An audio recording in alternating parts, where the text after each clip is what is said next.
This is what I'm going to go over today. It's going to be more conceptual stuff. Some things that you guys know, especially for those who are newer, it's things that you should definitely know in regards to concepts and passing the guard. Alright? So it's not going to be particular guard passes, but I'm going to talk about like finishing the guard pass. Alright? And how your mentality should be when you're trying to finish the guard pass. Because if you don't look for these particular things at the end, you're going to end up trying to go for a guard pass, the person's going to recover, and then you got to do it all over again. Alright? And you're just going to do it again and again and again and again and again, and you're either going to get tired, or the person's going to figure out what you want to do, and it's going to be harder for you to get the pass. So the first thing I'm going to do, I'm just going to start a basic pass. So I don't care what type of pass you do, the concepts are very similar. Alright? So I'm here like this, I'm inside Spat's guard. I'm not worrying about breaking the guard and any of that stuff right now. Let's assume I opened the guard already. Alright? So I open the guard already. I get underneath here. Once I get underneath, as I start going around, I need to already focus on blocking his hips. Okay? If I lose focus on blocking his hips, it's going to increase his chances of regarding or retaining his guard. Alright, when people talk about guard retention, it's basically him stopping me from passing and getting his guard back. I do not want that to happen because then I failed at my goal. So as I start coming underneath, and I'm coming here and I start to pass, if I just come around and I block his head, and I don't block his hips, my left leg is out here, he can basically come back and re-guard and get me in half guard or whatever. Okay? So I need to make sure that I block his hips. This is going to be one of the concepts I'm talking about, and then I'm going to go into other ones as well in different situations. So as I'm here and I'm coming around, I start coming around, I'm doing a basic pass, it could be here or here. When I start coming around, my left arm is blocking his hips. So now when he goes to re-guard, he loses it. So number one is blocking the hips. The second thing that I usually do is I get head control afterwards. So then that way it makes it harder for him to move. So I need to block the hips, and then I need to start working towards head control because that's going to solidify my particular control when I'm going to finish the pass. Even if I don't get head control and I come around here and I switch to like a scarf hold or a reverse scarf hold, I am still blocking the hips. I can get my right arm here, pull his leg up, and do what's called caging the hips. Caging the hips is when you're wrapping your whole body around his hips, so when he goes to move, I'm controlling him. Keep moving. I'm controlling him, and it's harder for him to start getting out. So that is number one, is to block the hips. Let's say, for example, he was in De La Hiva. We're a little bit more advanced now. And I do like a leg drag pass. I step, I pull across. When I come through and I sit down like this, I'm immediately blocking his hips. Right away, I'm blocking his hips. If I just stepped around like this and I went to go come around and I pulled this off and I didn't block his hips, he can strip out and possibly get his guard back. I need to make sure I'm blocking his hips. Let's say I got this leg through and he's trying to get this leg through. I'll pull his leg out, switch my leg onto his hips. So then that way I know that I'm controlling him. So whether you're using your arm here, whether you're using your arm or you're using your leg, your number one should be block the hips. Because I see so many people go for guard passes and they lose it because they fail to block the hips. Because the number one thing that people try to do is they try to get their guard back. Alright? I'm going to talk about the next situation that happens as well too, which everybody should be ready for also. Here is something that happens a lot. Okay? And this is what messes up a lot of people. Watch. It still applies to blocking the hips. When I'm coming around, I don't care what pass I'm doing. Let's say I'm coming around this way, here. I'm coming around, and I kick out. What happens is, Danilo, let's say I do not block his hips on time. Danilo takes his leg and puts his shin across my waist. This one here. So look what he's doing. He now, bring his arm down.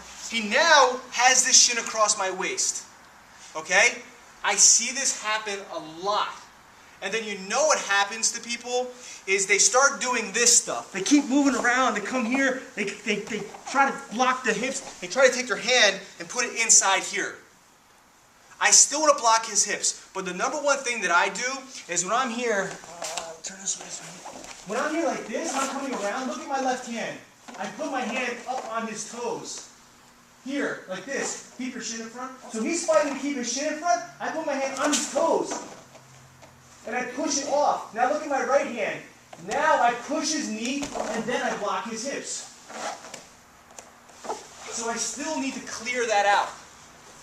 Okay? The reason why this is important is because very rarely, even when I teach passes, do I actually show this concept here.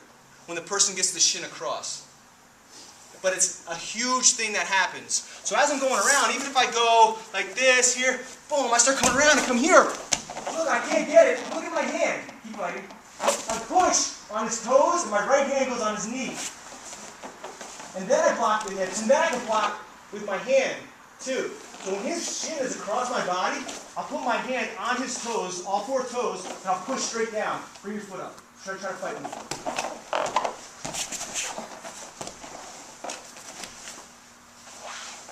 I get a lot of leverage when I do that. Okay? So when you feel that happening, attack the toes, so that way you can continue fighting for the pass. Alright? Let's do it. 1, 2, 3. So, once again, it's the concepts that are very important. Because you can use any passes, for the most part, and still use these concepts. I use this a lot because I like doing the over-under pass, so I end up in this situation. Alright? But it's very common for the person to try to get the knee in. One thing that I see a lot is people are grabbing the ankle. Do not grab the ankle. Even though you might get a good leverage, an okay amount of leverage, when you grab further down by the toes, you're at the furthest part of his body where you're going to get the most leverage. Okay? So when I'm here like this, here, I go, boom, I start coming through, I'm working the pass like this, here, and his knee is inside. I have head control, but something's stopping me, okay? I can do all the twisting things and so on and so forth. If I grab his ankle, he can start putting some defense with your leg. Here, it's harder for me to push. When I grab by his toes up here, it's much easier for me to push. I guarantee it. The other thing, too, is what we're talking about over here, is you can hook as well with your arm as long as you are hooking by the toes. So he's starting to move. I'm hooking by the toes up here. It's okay as long as I'm doing that. But I still might need assistance either with a twist of my body or using my hand to push. Okay? But then once I get this leg clear, I need to block the hips immediately. And then I usually readjust his arm so that way I can finish the pass. So as you're doing this, when you're coming through, I'm coming through, boom, here, like this, I'm trying to come around, he gets inside, grab the toes. Don't grab the ankle. Grab the toes, then push up, get your knee inside, and then start finishing the pass.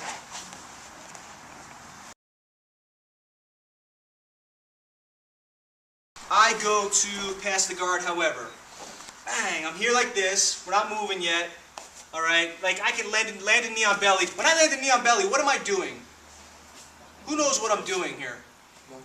I'm still blocking his hips, okay? My foot is in his hip bone.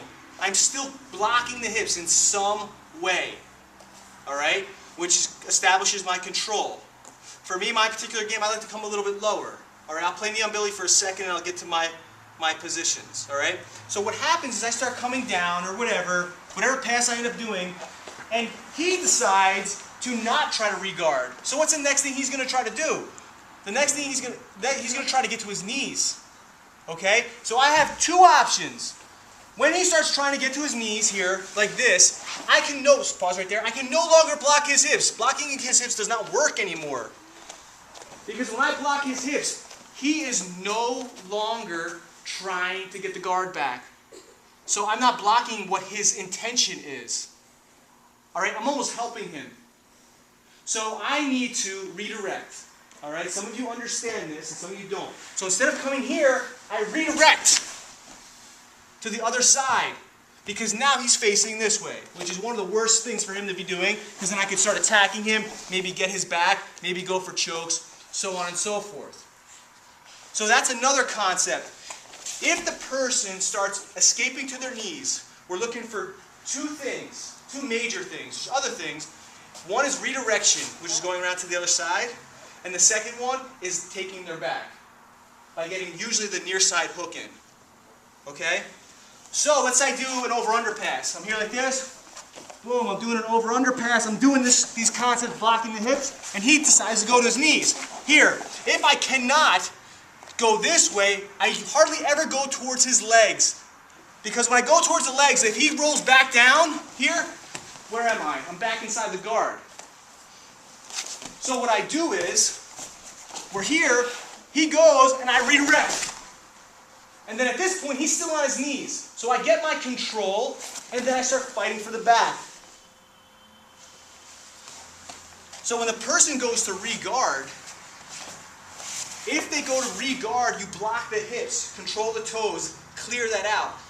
If they go to get to their knees, you redirect to the other side.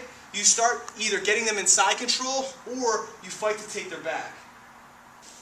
But as long as you understand that the person is now going to their knees and possibly exposing their back, if you're ready for that, you are steps ahead. Okay? The goal is to always be steps ahead. So the goal with this is, because we're going to do some live guard passing today, is for you to apply these things when you're rolling. Okay? Because no matter most guard passes, you can use all of this.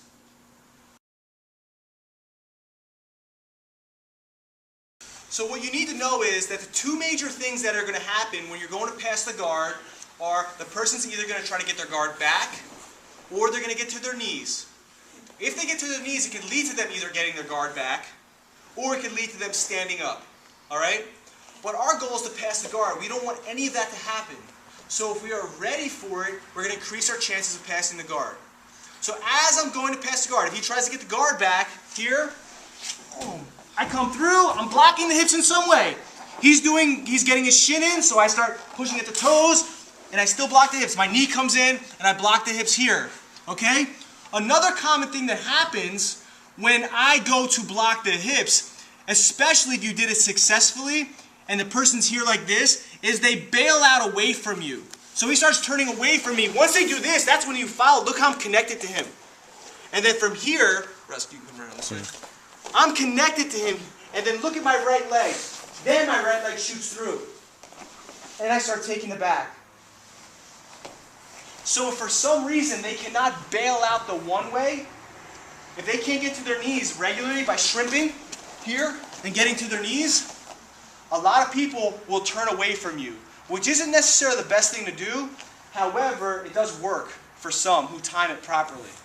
Okay? If you have those three things in line when you're going to pass the guard, the chances of you finishing the pass have increased immensely, in my opinion. Okay? Not even in my opinion, guaranteed. The chances of you passing are a lot higher. Okay? So number one